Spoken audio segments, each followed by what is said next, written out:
Good morning, YouTube. It's been a long time since we've done a little update on the enormous vegetable garden, and this may not be the best time to do a little video because the sun just came out, and in the Pacific Northwest it feels like for the first time ever. So we're kind of starting over here in the shade, this is sort of a composting area, which I've had several volunteer things pop up, and I'm just letting them sort of flourish. We have some perennial vegetables in this side. This is a little patch of rhubarb, and I've got some peony plants that were gifted to me that I'm growing out here just to get them to a little bit bigger size because I divided them so they haven't flowered yet this year. That's Stroopwafel, our goose, and his posse, which are a bunch of Duclair ducks. These white ducks right here, and just a random couple of chickens.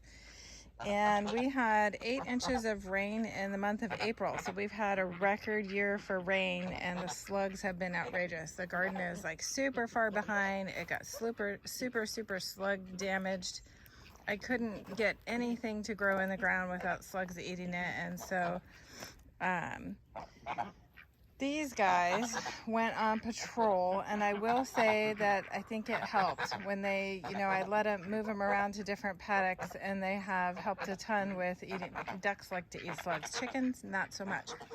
So we move them around. This is their little portable house, and that's my organic slug control for the moment. Let's see. We've got beans coming along here, underplanted with some cucumbers, and all that really means is that I forgot I planted cucumbers and then I planted beans, so now I have 2 rows. Sometimes that's how it goes. This year, not such a banner year for sweet peas. We had so many sweet peas last year. Oh, that guy just lost a little blossom. And this year they seem a little slower to get going. Last year we had a ton of them, and this year we have some, but not quite as many. And I'm blaming slugs for that. So we've got this whole row down here is a mix of perennials and flowers for cutting and a few vegetables. We have a big potato patch down at the far end. So, and then I have just, this is cilantro coming in here and a couple of volunteer cucumber seeds. Holy basil. We have our dahlias. This year we ordered some new ones from Swan Island to see if we could kind of build up a stock of different types. We've got some runner beans on here with some regular green beans. Got some little baby cosmos transplanted. I ended up with a bunch of things in my greenhouse because I couldn't transplant them out because they were just getting decimated by slugs. Huge potato patch here. I'll be honest, some of these potatoes probably just didn't get dug, and in our climate they can overwinter, so if I leave like one little teeny tiny potato in the ground, I'm getting a new plant in the spring, so yay me. So if you in the Pacific Northwest, if you have a potato patch and you're not super diligent about digging up every single little teeny tiny potato, you will get more potatoes later. Like, see, I can see one. There's one here that I missed.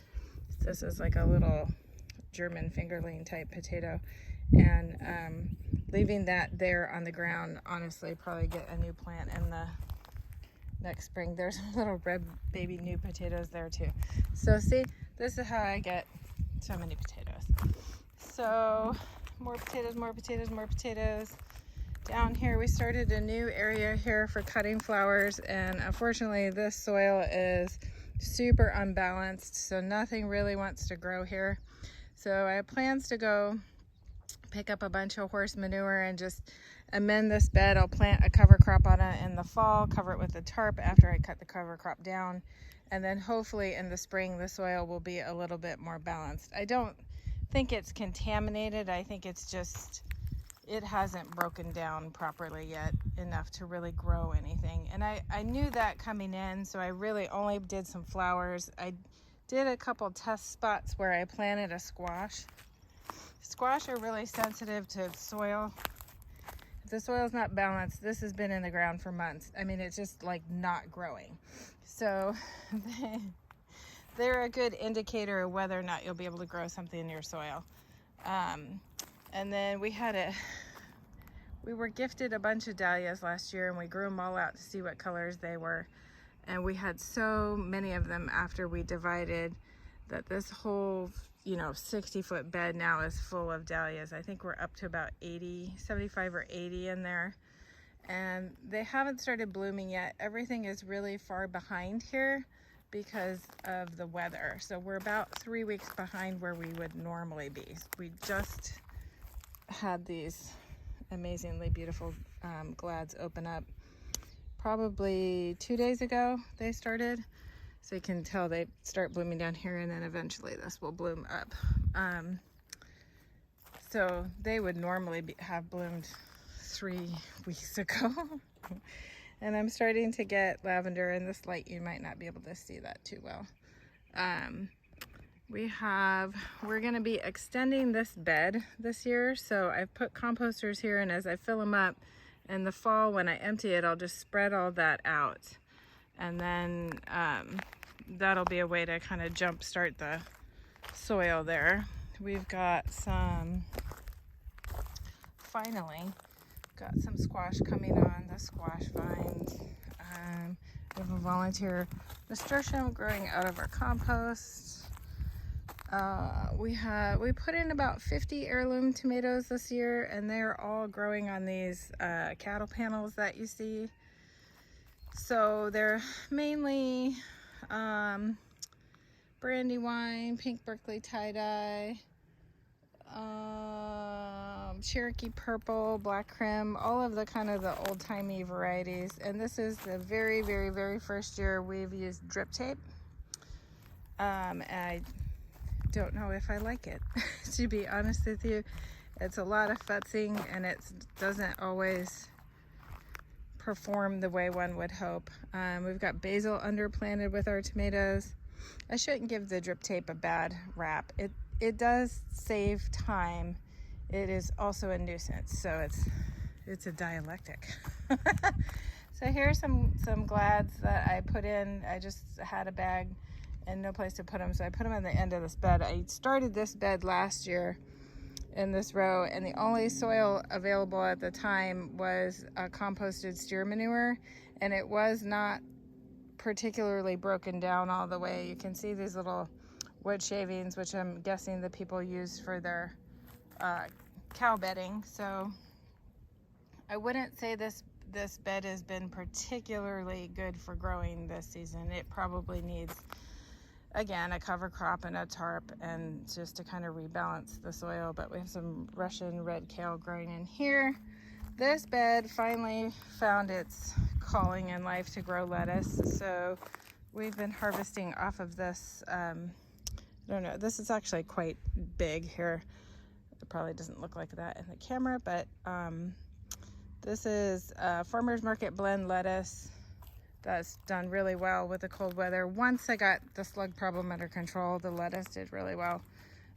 We've got Butter Crunch over there. We have a row of cucumber. So here, like, I planted this whole row, and the slugs got a lot of the ones that were in here. And then I had some spring onions coming up on the other side. It has not been a great year for onions. Don't ask me why. I'm still trying to figure that one out. We have some bigger kale in here. A lot of Butter Crunch. I forget the variety of this kale. I think it was a mixed, like a mixed variety pack that I planted, and some of it looks like, this looks like blue curly kale. Or there's a really, really curly kale, but I think this one is called blue curly kale. So I have quite a few little varieties in there, so that's like super fun. All the parsley went to seed, and I couldn't not let it do it because the bees love the seed heads. And I also use this as bouquet filler. It makes a fabulous bouquet filler. So these little raised area beds were underplanted with carrots, which I had a hard time getting those to germinate this year too. I think the ground was just too wet.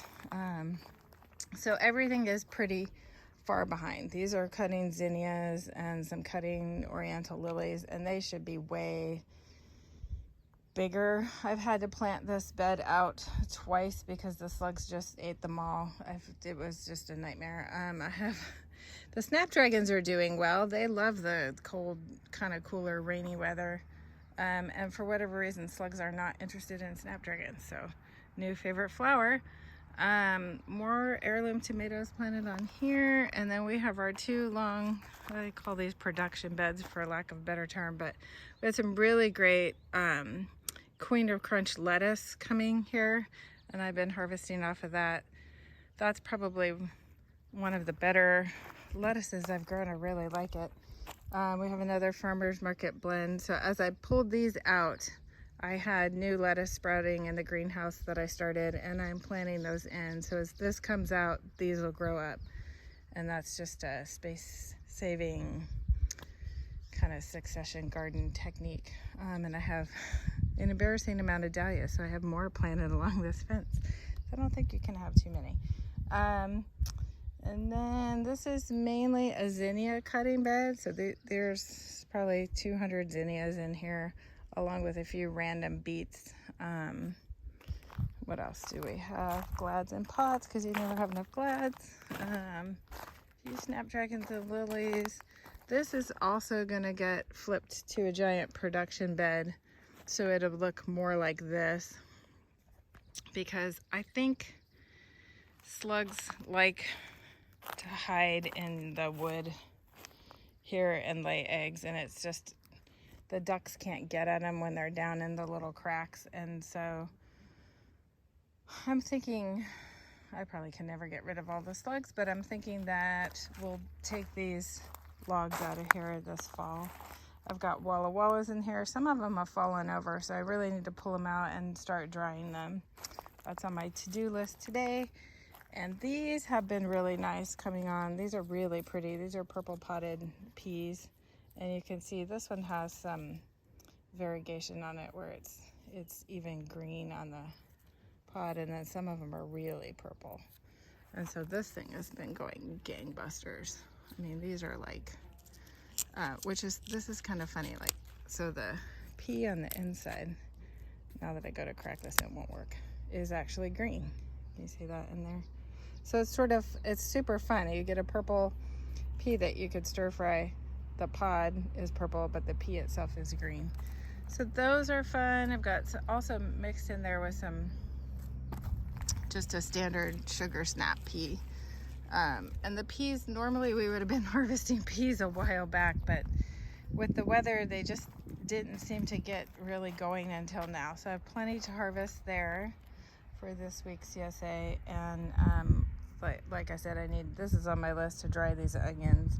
And the spring onions have done okay, but the carrots have also done pretty good. They like the cold, rainy weather. I think they don't have trouble germinating, so I've got some really big carrots this year. These are a mix of purple, I think purple, yellow, and orange.